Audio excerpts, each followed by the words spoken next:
Hello and welcome to the Chengdu Gaming Federation podcast. My name is Charlie and I'm joined once again by a guest named Ryan, who's a local independent game developer just on the cusp of releasing his new game. Welcome. Hello, I'm excited to be here and talk about my new game, Carrier Commander. Carrier Commander, it's very exciting to have you on the podcast and to talk about this with you because in a recent podcast, we talked about what's going on in the Chinese gaming industry, and it's mostly bad news, especially for independent game developers. There are a lot of restrictions and difficulties about publishing games, releasing games, monetizing games in China, so it's not a lot of independent game development activity inside China at the moment, and it seems that most people who are pursuing independent games are either marketing those games abroad outside of China or just doing it as a side project. Yeah, I got started in the gaming industry by working in China, but working on this game, I never even considered China as like a target market, partially because it's just impossible to break into without having like some local Chinese support. Literally impossible. You cannot publish a game legally in China without working with a Chinese publishing partner. It's really difficult, but China's not a terrible place to work on your indie game just because it's pretty cheap to live here. Yeah. So, what I did was I just lived here. Cost of living's low. I live in a nice city, Chengdu. And I've been working on this game for 2 years. And over the course of that 2 years, I worked 2,000 hours on the game. So if you do a little math, that's 50, 40-hour weeks. So basically, it's almost a year. Yeah, so I spent a full-time year developing this game and not getting paid for it. And I think it really helps to live in Asia to do that. There's a lot of people that do that developing software and games that usually they move to Thailand. Sure. Because it's a little nicer, but I did it mostly in China. Yeah. Well, that's certainly a lot of time, but I think of that time invested not just in the development of this one game, which, who knows what'll happen with this game. Hopefully it goes well, obviously, but in spending that time developing yourself, developing your skills. Now you've built a foundation. You can use that foundation and those skills and that knowledge to develop other games or do other things. Yeah, that's a good point. Actually, what got me started on this particular game was I was reading a lot of kind of blogs about how to get started in indie development. And there was one school of thought that you just hear over and over again, and it's build 1,000 prototypes. Build more and more prototypes. Just build 100 games, and then finally you'll find your game. And I'd say that's the predominant school of thought for people getting started in indie development. But I found one blog that said the exact opposite. It said, make your first dollar.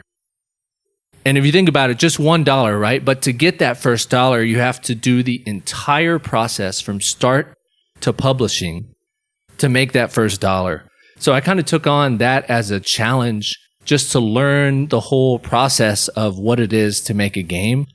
And man, I could tell you, it's a lot of work. Yeah, it sure is. That's so much work. It's interesting to hear you describe your approach as the opposite of sort of the conventional advice which independent game developers get. And I've seen some of those blogs. I think one of them might be like Game a Week or something like that. Some kind of program where a lot of indie developers are making a new prototype every week. And I think the Downwell was one of the games which came out of that philosophy. That's a great game, but you kind of get the impression he must have made that in just a very short time. Yeah, it was one of those like Game a Week type prototypes, which found some success and was developed into a game and then a big hit game. But it does make sense to try a lot of things and see what works. But I mean, when you're at the basic level, I think it's difficult to make those prototypes. I mean, maybe you can think of sort of an attractive idea. You can go through the ideation process, but to actually build something really requires a lot of multidisciplinary ability. Right. So one thing I'm hoping to do with this podcast is to kind of use my experience and what I learned developing Carrier Commander and just present it for anyone else who is an aspiring indie dev who maybe wants to see what the whole process looks like. So let's start at the beginning. How did you get the idea to do this? I mean, you were joined on a previous, actually 2 episodes, I think, where we talked about game development in China. And you talked about how you got into the game industry here in China. For anyone listening to this, you can check out that previous podcast with Ryan. But what gave you the idea that you wanted to make your own game, and how did you get started on the first steps to make Carrier Commander? So I was reading all those blogs, like we just talked about, and I was simultaneously working at a Chinese game company. And they had been developing a game that basically looks exactly like Clash Royale, except in landscape mode instead of portrait. And what's funny was they had been working on it for years before Supercell ever came out with Clash Royale. That is funny. So Clash Royale came out, and they were my company was just getting ready to publish their game, and they said, well, fuck, what are we going to do? Because obviously we can't compete with the number one game company in the whole world that just made the same game. So they asked me for some ideas, and I built a little prototype of kind of the same kind of game mechanics, but just a little bit different. It was naval strategy instead of fantasy. It had this added mechanic of drawing the paths on the screen. And if you're familiar with Clash Royale, you know the characters just kind of progress on their own. Autopilot. Yeah, autopilot. So I presented this as a prototype, and they kind of looked at it and they said, no, we just want to do something that's like more exactly like Clash Royale. I said, all right, well, you do that. And I ended up quitting that company. But this prototype that I built, for some reason, it just stuck with me. It was like, this is a game that I want to build. Yeah.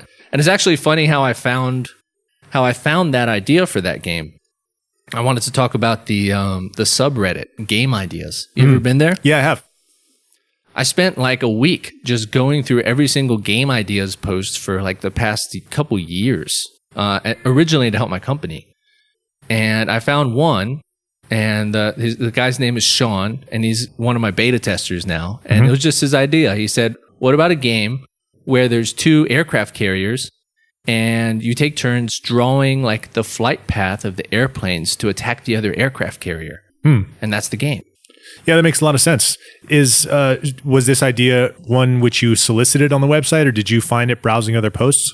No, I just found it looking through hundreds and hundreds and hundreds of game ideas. It reminds me a little bit of that really old iPhone game. I think it was called Flight Control. Did you ever play that?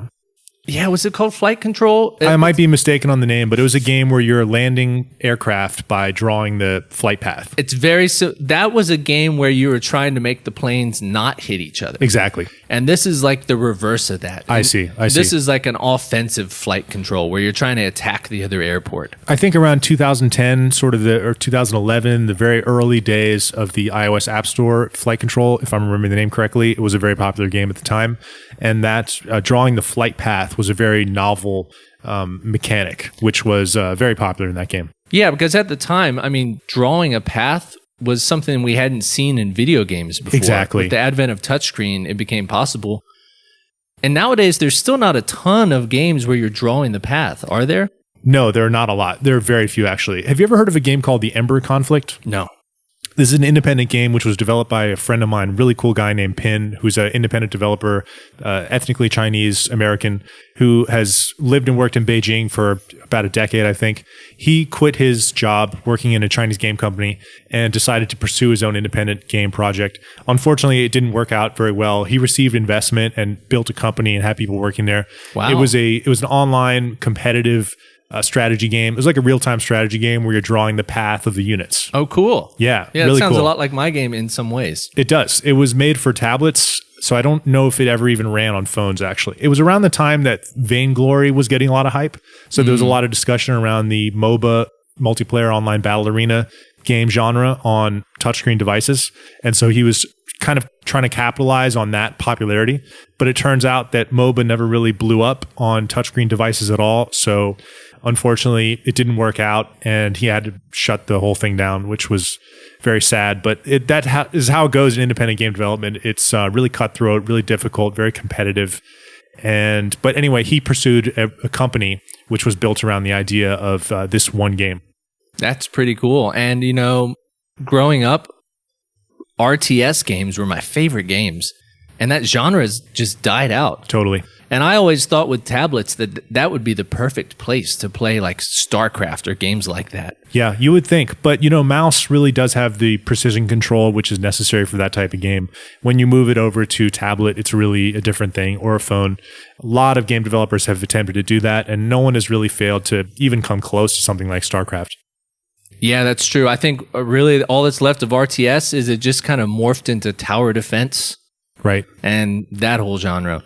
Or just like League of Legends, you know, that's like the new real-time strategy. But in any case, so Carrier Commander, you got the idea on Reddit, and then What were the next steps? You tried to figure out a game development platform like an SDK or something?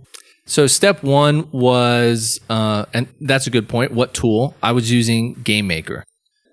Different people can use different tools. GameMaker was built for people who want to build 2D games. GameMaker can deploy to a number of platforms, Android, iOS, Windows, macOS. And now they just added Switch, which I'm really excited about. That is exciting. So I chose GameMaker mostly because of the deployability. And the first thing I did, first step, was to build that prototype. So I built the prototype and I submitted it to the company and they rejected it or whatever. So then the real first step is a game design document. Right. So I sat down and I looked at some templates and I looked at some game design documents for other games that I liked. And I just spent a lot of time figuring out all of the details because, you know, most of game design is in planning. If you do all the planning first, your development process is so much easier. And sure, because when you complete construction of the game design document, you're answering all the difficult questions, which otherwise you would encounter in the middle of production. So you're in the middle of making a game and you encounter some unforeseen problem and it can really sideline you and mess you up. And the game design document is to prevent that situation from happening by answering all those questions up front. Yeah, and you know, in some ways, the game design document, it kind of flies in the face of what a lot of software developers are doing with Agile, which is build the minimum viable product and then build out from there. Yeah, true. And game design document is kind of more of a waterfall approach, just from start to finish. What does the finished product look like? But I think for games, that's what works, or that's what works for me. What did your document look like? How many pages was it? What did it include? Is there anything unusual about it that people could learn from? Yeah, let me think about it. So it was probably about 5 to 10 pages. It would include things like what are the primary mechanics? What are the compulsion loops? You know, what kind of like habitual actions do I want the players to go from one thing to the next to the next? It also went into the aesthetics. I thought a lot about like, what is my color palette? What is the kind of theme of the game? So my game, I chose a Cold War theme because I thought that would be easy for me as not a full-time designer to make things that looked like a 1980s computer screen. Okay, so that's what it's like 1980s? Is it set in that period? Kind of like 70s, 80s, you know, if you can think of like a radar screen for some missile command. That was kind of the inspiration for what grew into the whole UI and user interface. And then, you know, I took the colors from that. So there's a whole page just about like what colors represent. In my game, like neon green always represents something that you should do. Whereas, and red always represents like the enemy and something you should avoid. So things like that subconsciously communicate to the player are best when you plan them ahead. Other things in the game design document are the level progression. One thing I really learned, I think everybody knows this, but it's really hard if you're a developer to do this. How do you teach a strategy game to somebody without telling them explicitly in words? Because when people see a pop-up, they just close it. They do not read those pop-ups. It's really frustrating as a game developer. You have to teach people how to play your game intuitively through your level design. So in your game design document, you have to break down all of your mechanics, and then you have to design a level for each mechanic to introduce it to the player so that they just learn without telling them. Mm-hmm. So those are some of the things in the game design document. How to teach the player how to play the game. And then once they get the skills to play the game and they know how everything works, where do you go from there? Right. Interesting. Yeah, that's definitely a unique property of the mobile platform in general. Attention spans measured in seconds.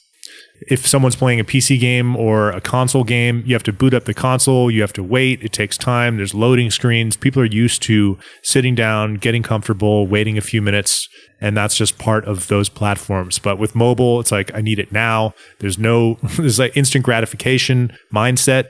And so game developers, or at least successful ones, are thinking about and answering those questions. How can we get immediately to gratifying gameplay experiences, and how can we reduce the waiting time? Because even a loading of 10 seconds will result in a significant number of people just uninstalling the game immediately. Right. Especially with free to play. Was there a lot of scrutiny on the first time experience in the game?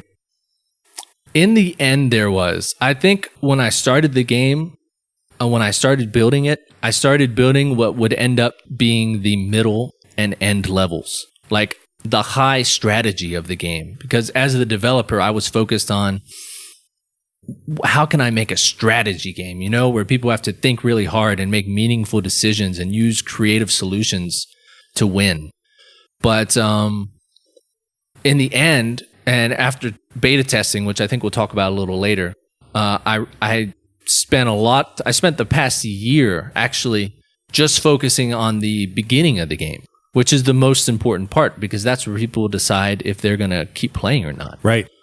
So from the first introduction screen to when the player hits start to going into the game and making sure all those transitions are smooth and everything looks nice.